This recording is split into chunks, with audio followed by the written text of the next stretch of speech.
Hola a todos, bienvenidos a un nuevo contenido aquí en Chismeando y Viajando. Como ya sabéis, ya todos conocen, vamos informando, vamos chafardeando un poco y a la vez, desde la honestidad, vamos reflexionando en los temas o en los casos que vamos ofreciendo. Y aquí, pues también nos vamos humanizando. Obviamente, el tema que hoy voy a traer es basado también en unos temas que ya hemos ofrecido y precisamente este contenido también es una reacción de las vuestras peticiones o petición que me hacen o que me llegan de esos links que no he podido reaccionar, pero que aquí estamos para, pues dentro de los temas que nos repercuten o que ya hemos tratado, que es de los hermanos Menéndez, vamos a tratar. Y gracias a esa persona por haberme hecho llegar este link, básicamente, pues, ¿cómo se puede decir? O haberme puesto cómo buscarlo, porque algunas personas me ponen cómo buscarlo, otras personas me mandan directamente el link. De acuerdo a cómo sepamos, somos en muchas cosas, pues, ignoramos. Yo mismo, no todo no lo sé. Y yo simplemente el gesto es de agradecer. Bueno, en esta ocasión me mandáis un vídeo bastante completito que hará más o menos entender a las personas que aún no quede claro. Yo era uno de esos quien entendía poco del caso, pero menos aún sobre el tema de por qué uno tenía más culpabilidad que el otro mediante la sentencia, ¿verdad? Y es que aparentemente pues uno confesó, es que aparentemente uno la tortura, la conciencia no le dejó vivir, se traumatizó, acudió por ayuda psicológica y obviamente en tal terrible caso, crimen a los padres, para toda la gente sin saber el trasfondo de las circunstancias, pues fue un shock saber que incluso anduvieron siendo, entre otras cosas, posibilidades, pues mafias, asaltos por envidia a los padres, ciertas riñas con ciertas empresas, situaciones que pusieron en tela de juicio o en antecedentes para empezar investigaciones, ¿no? Desde la policía en aquellos tiempos. Bueno, vamos a introducir rápido el vídeo para que así no tengamos, perdón, no tengamos tanto contratiempo. Recordemos que ya hemos hablado aquí, pero este sería como para reforzar cómo empezó todo, cómo se daban un poco las situaciones desde el abuso de confianza del padre, sobre todo a los hijos, y cómo ellos iban poco a poco viviendo, colapsando, no sé si justificando esa situación, que para ellos, que empezó desde que eran pequeños, adolescentes, pues era como para muchos seres humanos incomprensible, ¿no? Bueno, vamos a empezar. Una vez más digo a la persona que me envió el link, muchas gracias. Y a los que me habéis enviado otros tipos de link, ahí los tengo. Estoy reaccionando. Espero ponerme al día con todos y sobre todo que les guste el contenido que hacemos sobre las reacciones que me habéis ofrecido, que me habéis facilitado. Y yo siempre les diré gracias. Por cierto, damos un poquito de entrada al vídeo y saludamos, que creo que no lo hemos hecho, y sobre todo deseamos desde nuestras buenas energías para todos nuestros suscriptores, visitantes, detractores, todos. Al fin y al cabo, somos seres humanos y eso no lo podemos olvidar. Empezamos.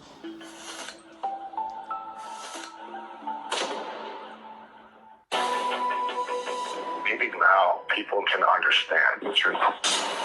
My name is Eric Menendez. My name is Lyle Menendez. Los hermanos Menéndez, culpables o víctimas. Un caluroso domingo de agosto de 1989, en una de las mansiones más exclusivas de México. Vamos a empezar ya desde la actualidad lo que sabemos y pensamos y creemos, como muchos de vosotros también me habéis hecho llegar, creen que estas personas ya han pagado. creen que estas personas ya tendrían que ser liberados, según lo que yo tengo entendido.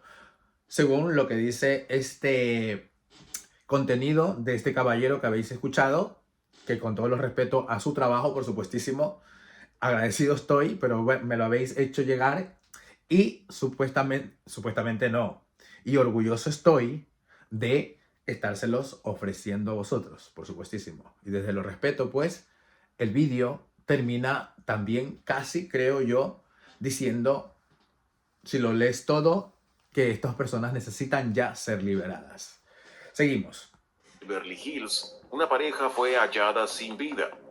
José y Kitty Menéndez parecían tenerlo todo: éxito, dinero y una familia perfecta. Pero lo que ocurrió esa noche reveló que las apariencias engañan y el impacto de la tragedia no tardó en sacudir al país entero. Los hijos de la familia, Eric y Lyle, quedaron en el centro de una historia llena de secretos, tensiones familiares y decisiones fatales. Con el paso del tiempo, el caso se transformó en un fenómeno mediático y cada declaración, cada evidencia expuesta ante las cámaras, mostraba... Bueno, básicamente por la envergadura de la situación, el peso de los fallecidos y la reputación y sobre todo historia de uno de ellos, ¿no? Que se trataba de un emigrante en teoría cubano que llegó, le fue bien y se las montó tan bien que terminó siendo un vecino de Beverly Hills. Sigamos. Un cuadro más complejo de lo que cualquiera habría imaginado. Y es que lo que parecía ser un hecho aislado escondía secretos más profundos, relaciones tóxicas y una lucha silenciosa que se gestaba puertas adentro. Las respuestas que sacudieron no solo al sistema judicial, sino a una generación, estuvieron durante mucho tiempo a la vista de todos. Hoy, por primera vez en 35 años, la verdadera historia sale a la luz. En mayo de 2023, sus abogados afirmaron que habían surgido pruebas que podrían justificar la anulación de las condenas y las cadenas perpetuas. En teoría, como todos ya sabemos, de eso es lo que nos hemos estado basando. En eso es que empezamos a hablar aquí de este tema, gracias también a uno de vosotros, que ahora mismo no recuerdo quién, perdonadme, pero me hicieron llegar el link que tocara este tema, refiriéndose al tema, pues, de Daniel Sancho, ¿no? Es un tema, perdonadme, lo empecé yo introduciéndolo sobre el tema de Daniel Sancho, como para abrir los ojos a la ciudadanía, a la audiencia, a las personas que nos confundimos, porque somos seres humanos. Yo entiendo la forma de querer, la forma de luchar y la forma de aclamar cuando una vida se va. En este caso, pues las personas que estuvieron pues a favor de esa vida que se fue drásticamente, como es la de Edwin Arrieta, pues yo básicamente, perdonadme que ya me duele el ojo, este es el cuarto vídeo que estoy haciendo y como comprenderé, las luces, para que esté un poquito claro, que por eso no me gustan muchas luces, pues tienen este problema que ya me está haciendo lagrimear. Seguimos, y perdón.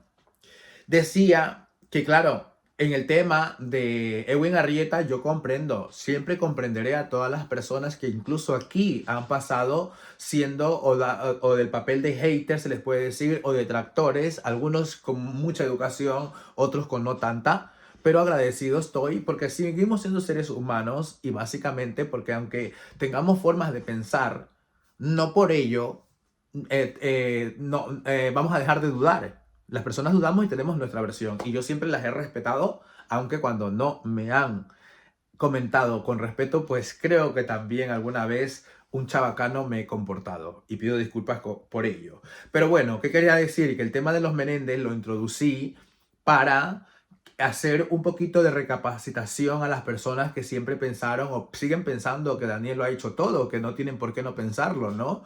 Pero siempre dijimos que hay que dar opción, ¿no? Y si este señor pues dio gritos como de ayuda, me intentaron, vio, como dice mucha persona, o esas cosas, pues por lo menos podríamos ponerlas en entredicho. Y cuando saqué a los hermanos Menéndez fue para decir, concienciémonos, no cometamos los mismos errores que en el tiempo pasado, con menos tecnología, es normal y desaprobado que ocurrieran cosas como este error de los hermanos Menéndez, la encarcelación. Y eso decía, imaginémonos que Daniel dijese la verdad y también estamos dejando que a un señor le esté dando una pena que no le corresponde, simplemente. De ahí salieron los hermanos Menéndez, alguien me hizo llegar una parte que era creo del gordo y la flaca, alguien por ahí me dijo también que no reaccione a ese programa. En fin, esto me llegó de California, por cierto, el no sé cómo. Un abrazo para ti desde el Reino Unido. Pero de todas las formas, gracias por estar ahí. Que me recuerdo a algunas personas y a algunas no. Somos muchos ya, ¿eh? Somos bastantito y agradecido estoy porque somos humanidad. Eso es lo que siento que nos estamos reuniendo en nuestro canal. Gracias. Seguimos. La más impactante es una carta enviada por Eric a su primo 8 meses antes de los hechos. Esta la habíamos en la que reaccionado. detalla los abusos que sufría por parte de su padre. Y otra pieza clave para la defensa de los hermanos es el testimonio de un ex integrante del grupo Menudo. El grupo estaba vinculado a la discográfica RCA, del cual José Menéndez era el ejecutivo. El ex Menudo contó que él también fue abusado por José Menéndez durante su adolescencia. Tú mencionas que en el momento que firmaste el contrato con Menudo, firmaste la parte de tu alma. Ya él me había abusado en la casa de la mamá, doña Panchi, y la mamá sabía. Imagínense, si en ocasiones no me siento identificado, cuando dice el Señor que él fue abusado por este señor que fue asesinado por sus hijos, y que además, cuando ya había firmado el contrato, ya había pasado y que continuaba haciéndolo y que su madre lo sabía y no le decía ni lo prevenía, lo que lo hacía era aconsejarlo y miren lo que le decía, lo que podía sucederle a su hijo, como le decía, hijo, mira, un día de esto te va a pasar esto. La mamá tenía conocimiento de eso. Y yo me acuerdo que la mamá le dijo, ese muchachito un día te va a desgraciar la vida de calle. Pero no nos adelantemos. La madre le dijo eso a su propio hijo, ese muchachito un día te va a desgraciar la vida. Pero no le dijo, ¿por qué haces eso, hijo? Eso está mal. Si lo continúas haciendo, me voy a ver obligada a denunciar. No. Para que vosotros veáis hasta qué punto son los padres para salvar a un hijo. Y esto es para todos los que han criticado la actitud de Rodolfo Sancho. Perdón, me pican los ojos. Seguimos. Estos datos importantes para el caso te lo contaremos más adelante en este video. Antes de continuar, te pido que nos des tu apoyo suscribiéndote al canal y dejando tu like. Ya Ahora estoy sí, ahí, ponte amigo. cómodo o cómoda, que te llevaremos a recorrer cada detalle de este caso real. La llamada. Era la noche del 20 de agosto de 1989, en Beverly Hills, la mansión de los Menéndez, con su fachada impecable y su aire de perfección, albergaba una escena que nadie podía imaginar. Ese domingo, la familia que vivía en una burbuja perfecta de lujos había salido a navegar en un yate alquilado. A la vuelta, los padres se dispusieron a mirar la televisión y los jóvenes fueron a... Tenéis que ver que estos chicos eran de una familia, como ahora estuviéramos hablando, pues más o menos las Kardashian, ¿no? Lo tenían todo. Pero en ese desenlace de ese abuso de parte del padre, automáticamente les restaba ese todo por nada. Porque no se puede vivir así. O sea, te lo dice alguien que lo ha vivido en carne propia. No se puede vivir así. Tus pensamientos de evitar eso, claro, cuando eres ya cierto adulto, ya no lo sé hasta dónde se viene, pero cuando eres niño es como de escapar, como desaparecer. Ves tantos programas como, yo recuerdo que en esos tiempos veía esa mujer que hacía así, Mi Bella Genio, porque yo era pequeño y yo soñaba con desaparecer como ella, porque tenía 6 años cuando el tiempo de abuso a mí me cayó y me visitó en mi vida. hasta los 8 años y medio. Entonces, claro, yo veía esos programas a veces de alguna esquinita porque tampoco me permitían y yo quería desaparecer así. Y tan desesperante fue todo que al final desaparecí huyendo. No sé si hubiera sido adulto quién desaparecía y cómo. Porque tengo que decir que esto es dejarlo en un comentario, es una cosa, pero vivirla es otra muy difícil, pero ya explicarla peor aún. Seguimos. Cine. Hasta que a las 11:47 p.m., un grito desesperado rompió el silencio a través del teléfono. La llamada al 911 fue breve, pero lo suficiente para que la tragedia comenzara a desplegarse.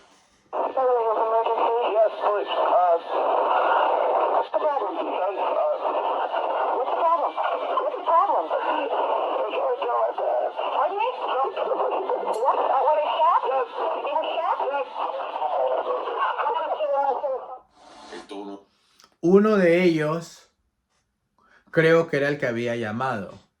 Así como uno de ellos fue el que se sintió con la conciencia rota y terminó declarando. Al final, sigamos.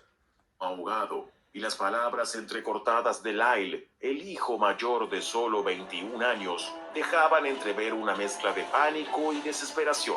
Cuando la policía llegó al lugar, se encontró con una escena brutal. El cuerpo de José Fue el hijo mayor, Lyle, el que hizo esa llamada.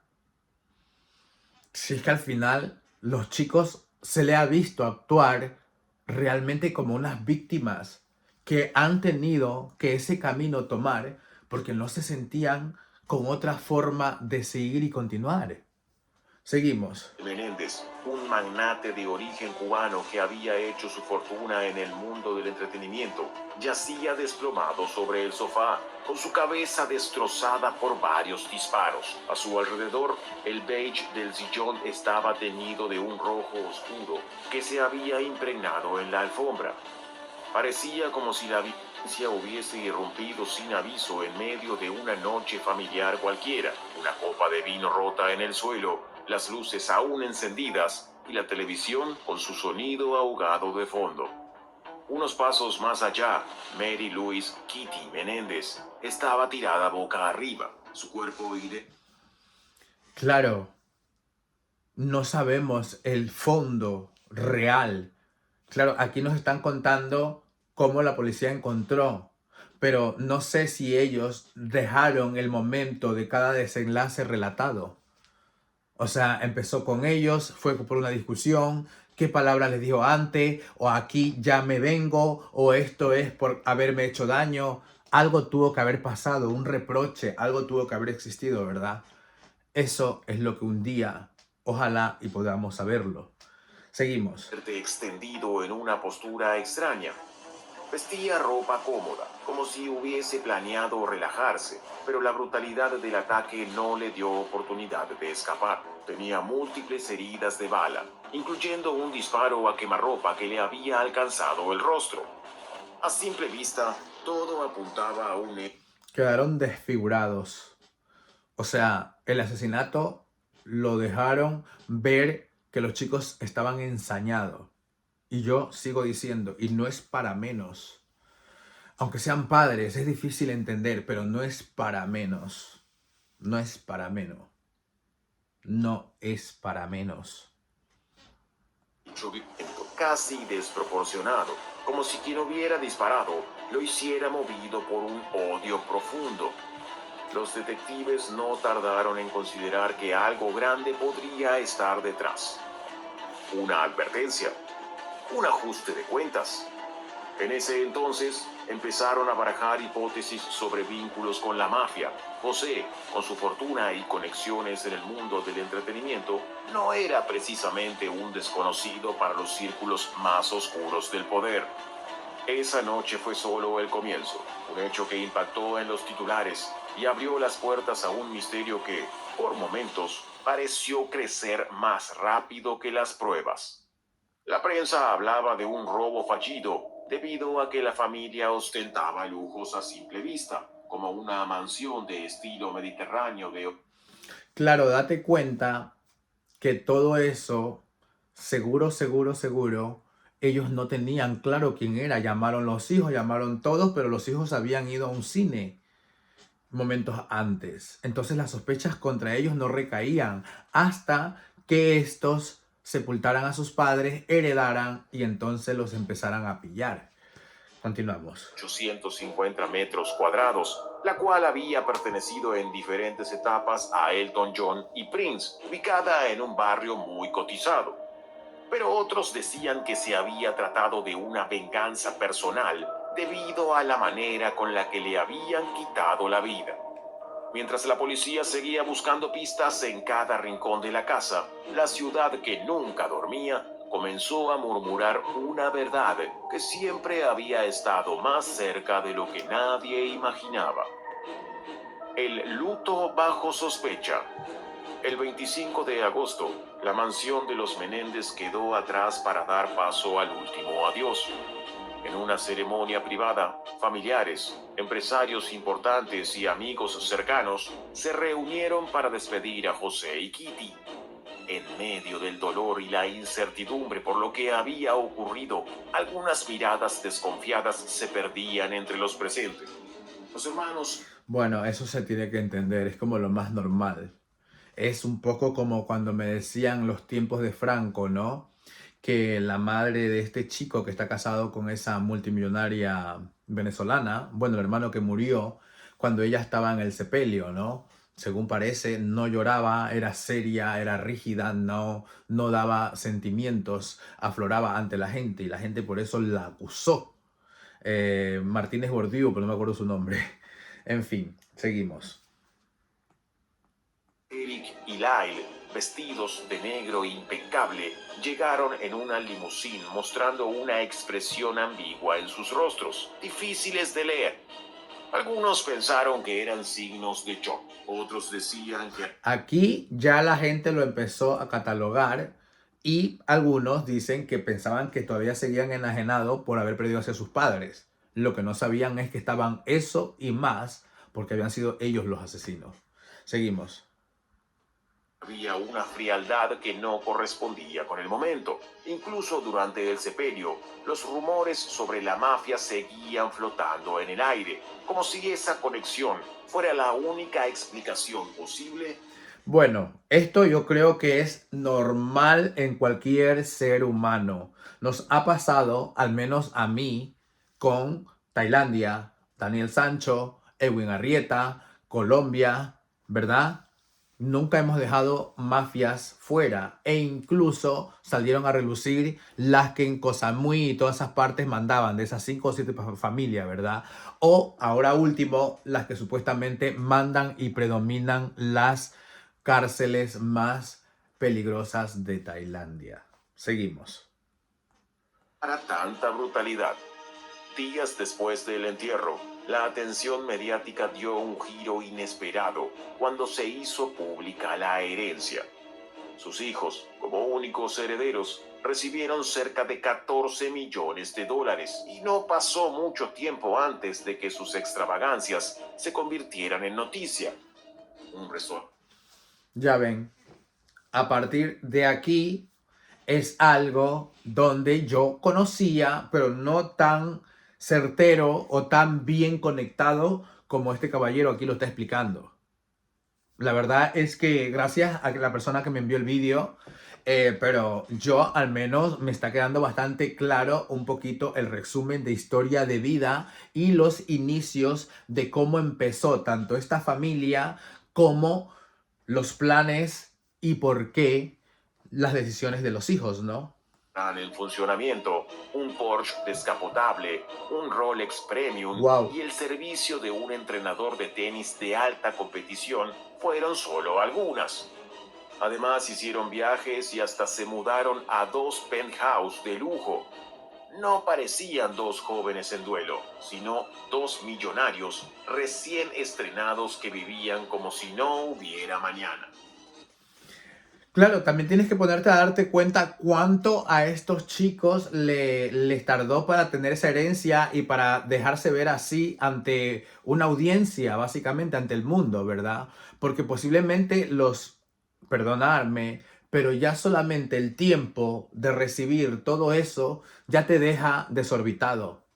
O sea, siempre no es que te deje mal de la cabeza, no es que te deje que no seas inteligente, te deje tonto, no. Cuando digo desorbitado, es que ya te deja siempre con ese shock de haber vivido algo que tú no estás acostumbrado, que no lo ves normalizado en ninguna parte y que aparentemente cuando empiezas a tener más años y de adolescente a ser un poquito más adulto, te das cuenta que son abusos. ¿Verdad? Seguimos. Mientras tanto, la investigación avanzaba lentamente. La policía aún no encontraba una conexión sólida con la mafia y la presión para resolver el caso aumentaba hasta que una confesión privada abrió las puertas al escándalo. Lo que parecía ser un misterio sin solución estaba a punto de revelarse, desatando una serie de eventos que conmocionaron al mundo. El quiebre que selló su destino. No todo era tan simple y tan glorioso como la suntuosa vida que llevaban. Puertas adentro, Eric, de solo 18 años, ya no podía soportar el tormento de sus actos y acudió a su psicólogo.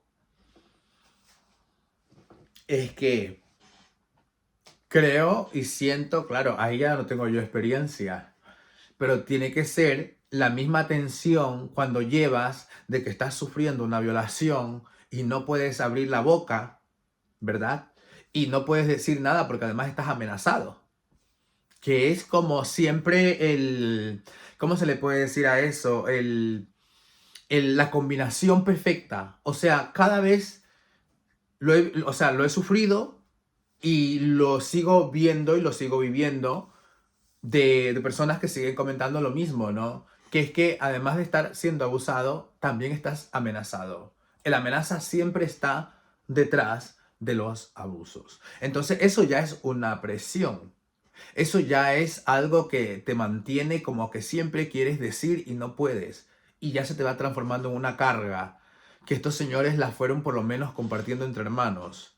En mi situación era una cosa que a punto de explotar. Evidentemente, también servía para ayudarte a madurar, porque cada vez preguntas y te respondes tú a ti mismo. Pero llega un momento que si a esto le sumas el que después de que esa gente te hicieran eso, entras al punto de como que te sientes culpable porque has desaparecido de tus padres y eso no lo puedes evitar más. Porque además tampoco has dicho a nadie por qué los desaparecidos. O sea, es doble tensión, doble presión que a este chico le empujaron a ser honesto y a compartirlo, a decirlo a su psicólogo para poder él seguir un poco la vida. Si no, este chico se moría perturbado. No se puede tanto. No se puede tanto. Pero claro, al confesar, directamente se hizo encarcelar. En un momento de desesperación. Nosotros lo hicimos. Nosotros terminamos con la vida de nuestros padres. Dijo como una confesión imposible de contener. Fueron palabras cargadas de angustia y llevaban el peso de noches interminables de culpa y miedo, dejando a Eric completamente vulnerable. Pero una vez... Claro, porque uno confesó, pero el otro no. Lo mismo que también fue Laia el que llamó, que el mayor. O sea, el mayor ha ido diciendo la situación. Ahora entiendo por qué uno tiene más peso en la sentencia que el otro. Porque siempre el mayor se ha dedicado, como quien dice, a intentar, ¿cómo se puede decir? Ir declarándose culpable indirectamente. Seguimos. Dicho, ya no había marcha atrás. Su psicólogo, el doctor Jerome Osiel, se encontró con una verdad demasiado oscura para ignorar.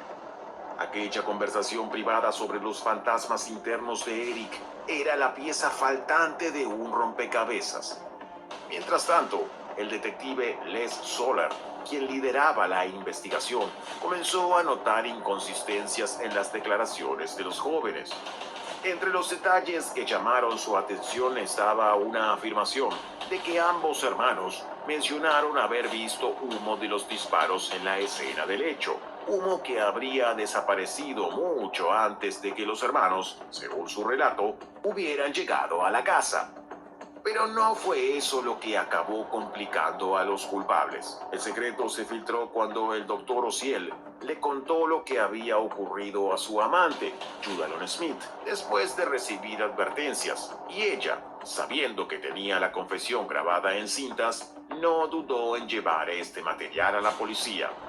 Con las pruebas en mano, los hermanos Menéndez fueron O sea que no fue directamente el psicólogo el que declarara o acusara o simplemente los divulgara a los chicos, sino que este aún le cuenta a su amante y ella, sabiendo que había grabación, se hizo con todo para poder acusar. Así es la situación. Seguimos. Finalmente arrestados y acusados por quitarle la vida a sus padres. Las cintas del terapeuta se convirtieron en el eje de la acusación, y aquella confesión, sin saberlo, no había sido un acto de redención, sino su sentencia. La mañana del 8 de marzo de 1990, Lyle Menéndez fue detenido y esposado mientras caminaba por Rodeo Drive. Su hermano, que había viajado a Israel, recibió la noticia y regresó a Los Ángeles voluntariamente, sabiendo... O sea que este hermano también se habrá visto con esa pena un poco reducida por el simple hecho de haber vuelto, que ya significa haberse entregado. Básicamente podía tranquilamente haber seguido huido, ¿verdad? Dinero tenía, aunque sus cuentas supongo y entiendo que bloqueadas.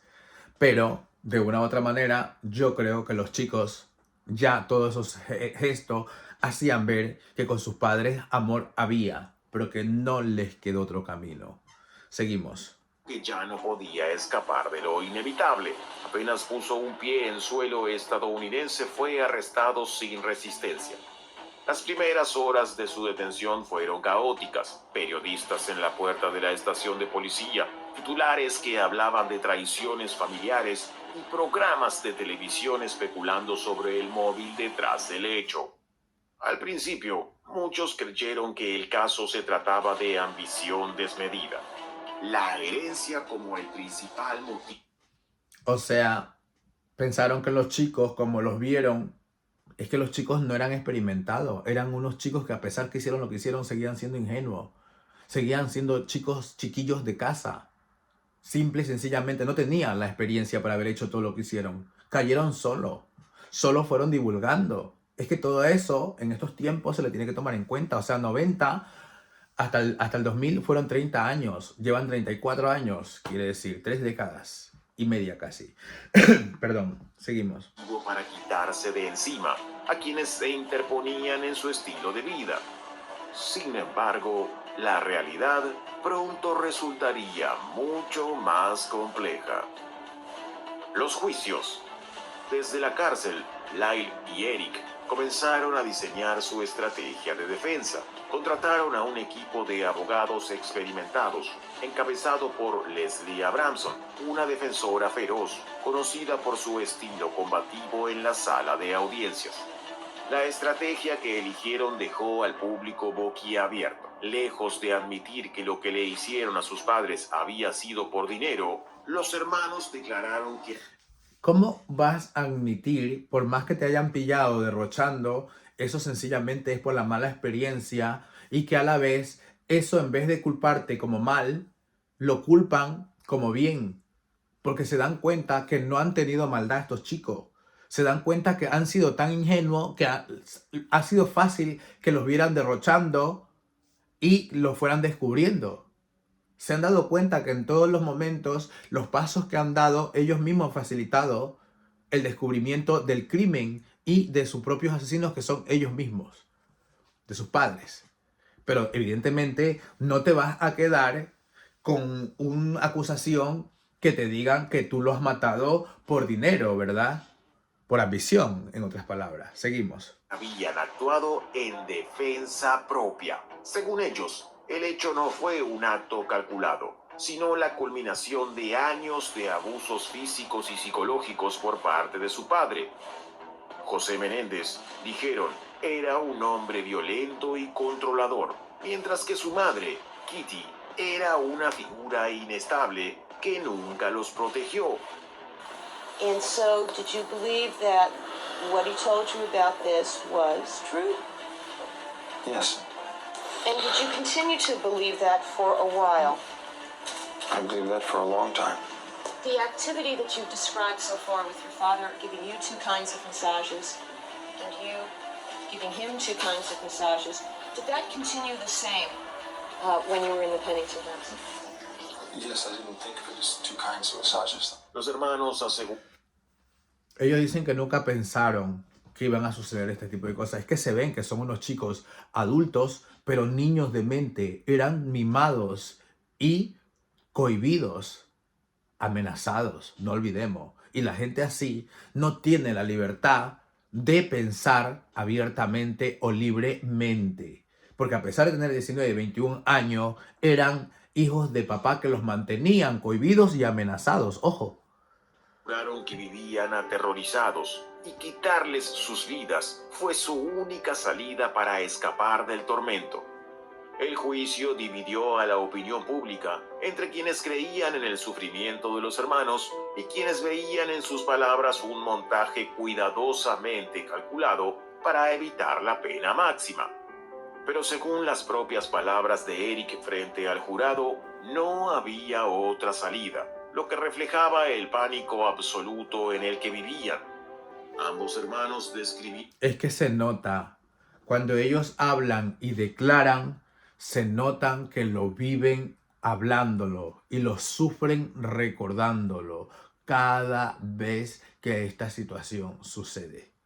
Cada vez que a ellos le pasaba esta situación. Seguimos. Vieron el terror que sentían al imaginar que los abusos continuarían por siempre.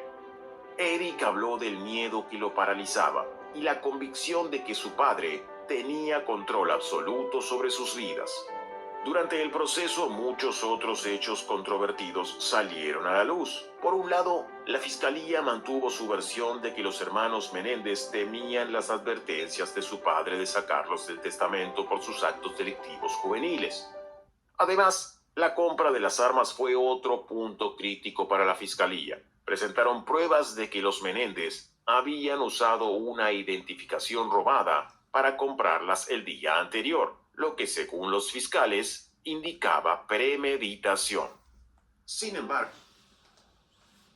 ahí sí que creo yo que tienen razón, pero es que si hubiese sido uno, no hubiese existido quizás esa premeditación, lo hubiera hecho en la impotencia del momento por no tener ya otro respaldo, pero siendo dos, es claro que lo han hablado. Pero es que de qué manera lo vas a aclarar y a pactar para seguir sobreviviendo. Seguimos. Eric se desmoronó, revelando una historia aterradora de sufrimiento que hasta entonces se había mantenido oculta. Una narrativa que, aunque perturbadora, no era suficiente para explicar la minuciosa planificación que se había llevado a cabo antes del hecho. Tras el primer juicio en 1994, en el que los jurados no lograron alcanzar un veredicto unánime, la fiscalía y la defensa se prepararon para un segundo enfrentamiento en 1995. Sin embargo, esta vez habría una diferencia significativa. El juez Stanley Weisberg prohibió las cámaras en la sala. Sin tanto revuelo mediático, el segundo juicio fue menos dramático, pero el resultado fue decisivo. En marzo de 1996, el jurado emitió su veredicto: culpables de asesinato en primer grado, con una sentencia. No los creyeron. Perdón.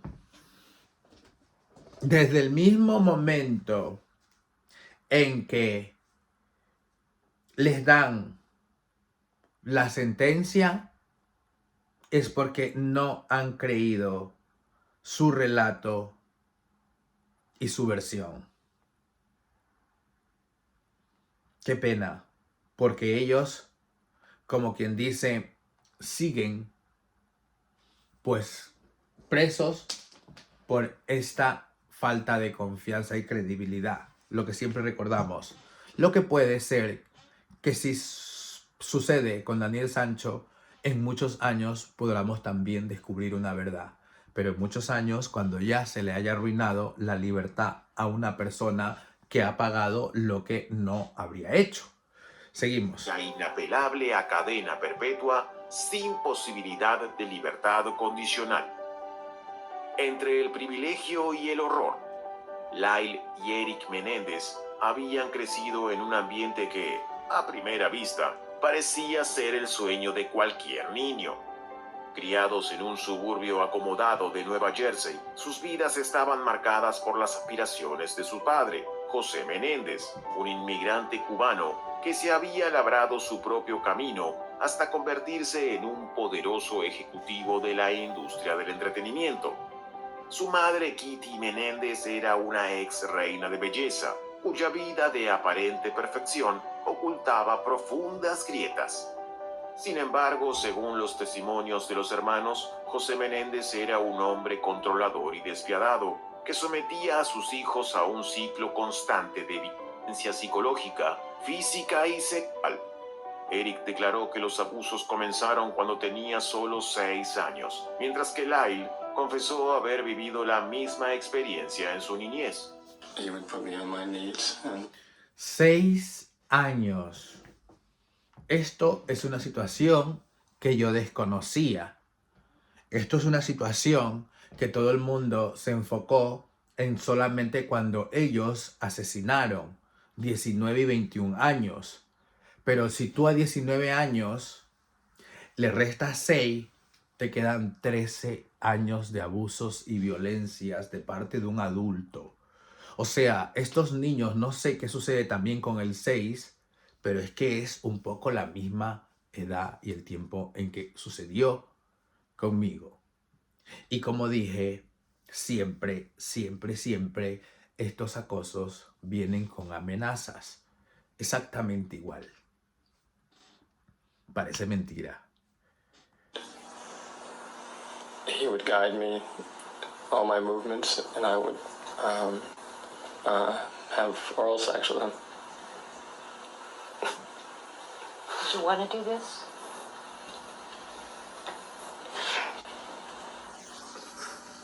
Es que tú no puedes fingir este tipo de sentimientos si no te ha sucedido. De verdad. O sea, no necesito que el chico se tire la cara y se la cubra para saber que este señor sí fue víctima.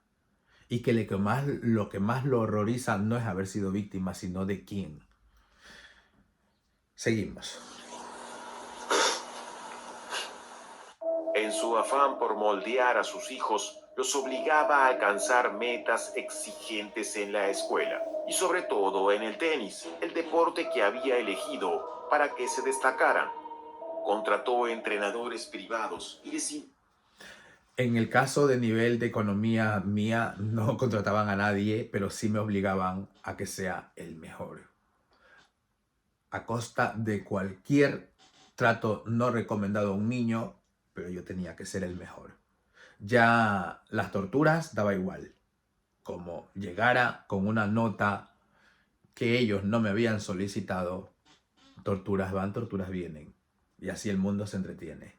Y detrás de casa nadie lo vio. Eso es lo que un niño de 6 años hasta los 8 años y medio sufrió. Y estos niños, estos chicos, todo eso se le triplificó en tiempo. ¡Qué desgracia! ponía una disciplina tan severa que incluso uno de los coaches renunció, incapaz de soportar la presión. La intensidad de José Menéndez no se limitaba a las canchas de tenis. Era un machista y posiblemente el señor también pudo haber sido una víctima de abuso sexual cuando era más adolescente o pequeño. y de ahí ese referente, que es lo que muchas personas con estas experiencias suelen tomar en reacción a la vida cuando caos como este han sabido pasar. Puede ser, eso ya no sé ni se investigó, pero seguro estoy que algo a este señor le dañaba. Casa esperaba que sus hijos fueran capaces de mantener conversaciones complejas sobre temas como la política internacional y en ocasiones les daba largas charlas que podían durar horas. La expectativa constante de perfección era agotadora para los hermanos, quienes crecieron bajo una combinación de disciplina militar y presión psicológica. En 1986 la familia se Más abusados. trasladó a California, cuando José asumió un puesto destacado en la industria del entretenimiento. Con este cambio, los problemas internos de la familia empezaron a hacerse más visibles. Lyle y Eric, ahora adolescentes, comenzaron a rebelarse contra el estricto control de su padre y hasta solían robar las casas de sus vecinos como una forma de protesta. Las expectativas desmedidas de José, sumadas a la fragilidad emocional de Kitty, fueron cultivando un ambiente. Fragilidad emocional. Señores, valoremos el entorno de este empresario. Narcisista, machista, prepotente y que posiblemente también en el pasado habrá sido una víctima de algo. No es justo para nada esa reacción y ese trato. Y ya cuando te dicen que la mujer vivía un poco cohibida bajo a la merced de este señor, significa que este señor se creía el rey, amo y señor y hacía lo que quería con su mujer y sus hijos y se pensaba él que ahí nadie se iba a enterar. Con su desgracia que jamás contó con que sus hijos a él lo podrían asesinar. Tóxico dentro de las paredes de la lujosa mansión de los Menéndez. Poco a poco, sin que nadie lo notara, ese entorno caótico moldeó las personalidades de dos jóvenes que terminarían convirtiéndose en asesinos. Esto es lo que me pedisteis que les reaccione. Aquí les entrego nuestra opinión desde nuestra humilde observación. Gracias a quien confió en enviarme este contenido para que yo les pueda dejar pues todo lo que yo siento y pienso con el tema. Creo que ahora nos aclaramos un poco más. Podemos ver la base de la situación. Podemos desgranar un poco quién era el padre. Yo intuyo incluso más allá de lo evidente de que el padre también pudo haber sido una víctima, pero de esas víctimas que enfocan ¿cómo se dice? La impotencia en tratos no recomendados a su entorno. Y pues nada, muy agradecido de haberles reaccionado y ya sabéis, espero de todo corazón que sigan disfrutando de nuestro contenido aquí en Chismeando y Viajando. Vamos a ver si les ofrezco un poquito de agradecimiento a las últimas personas que hablaron, que respondieron con el tema de los hermanos Menéndez, para por lo menos decir gracias por vuestros comentarios. Fueron 5 personas. Pues aquí está Revision 69, dice: la madre, según han dicho en los juicios, sufría de depresión. Es lo que estamos diciendo ahora. No era una mujer sentimentalmente estable.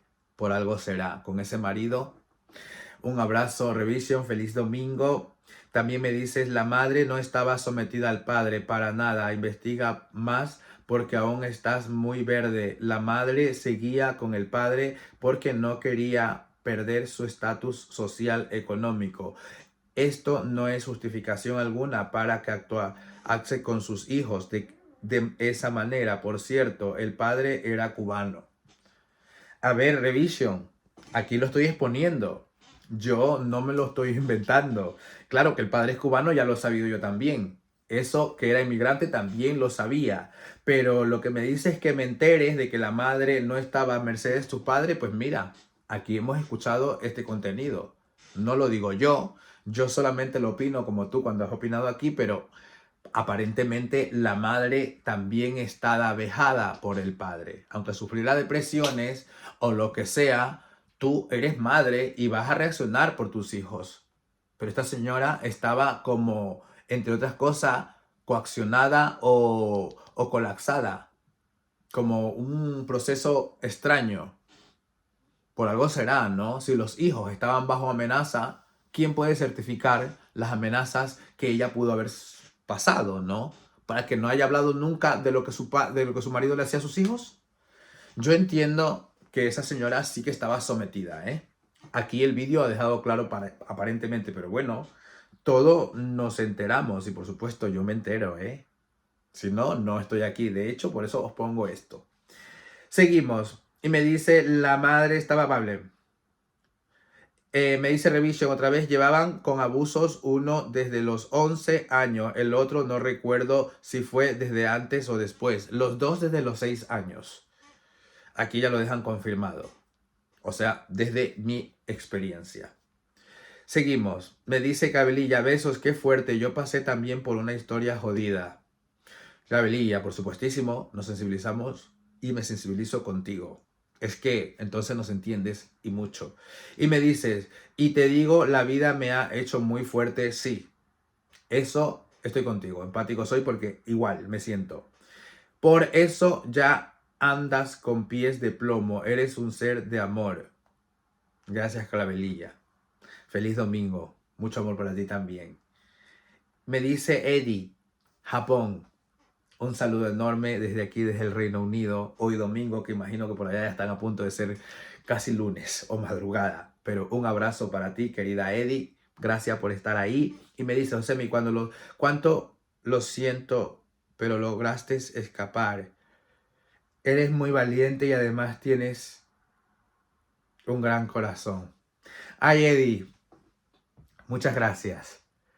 De verdad, sí. Algunas cosas las hago de hecho con ese corazón. De verdad que aquí a este señor me ha sido un gusto reaccionarlo porque me ha aclarado más. Me ha dejado saber, por ejemplo, que estos niños empezaron una tortura con los mismos tiempos que yo. Que al fin y al cabo con 6 años todo niño sigue siendo inocente y más en esos tiempos. Sin precedente, ¿cómo se dice? La negativa a condenar a esta gente, por supuestísimo. No dejaré de decirlo y de hacerlo. Yo creo que la madre también vivía en el mismo estatus que los hijos aparentemente. Si no, no se entiende por qué la señora nunca reaccionó. De todas las formas, vamos a ponernos y a terminar en lo que es el contenido de la actualidad, en que esperamos que todo esto nuevo acontecido, como esa carta 6 o 9 meses antes de que estos chicos acabasen con la vida de sus padres, entre otras cosas, lo puedan salvar y por fin tengan solamente 3 décadas y media de prisión que lamentar. Y no más. Esperemos que todo les salga bien porque, vuelvo a decir, señores, nunca sabremos la real verdad hasta que no tengamos al 100% los que seguimos los casos, la seguridad. Y eso, la misma energía, la misma situación, te lo hace respirar en emoción. Por tanto, en esta parte yo creo que se va a hacer justicia con estos chicos, como en la parte de Daniel Sancho, que todos sabéis que creemos que justamente este tipo de casos y situaciones es la que no queremos que una justicia vuelva a caer o a recaer, dañando posiblemente una situación que todo un año Tailandia ha ido alterando. Pues nada, con todos ustedes os dejo. Gracias por estar ahí. Nos vemos en un próximo vídeo. Seguimos grabando. Hasta luego.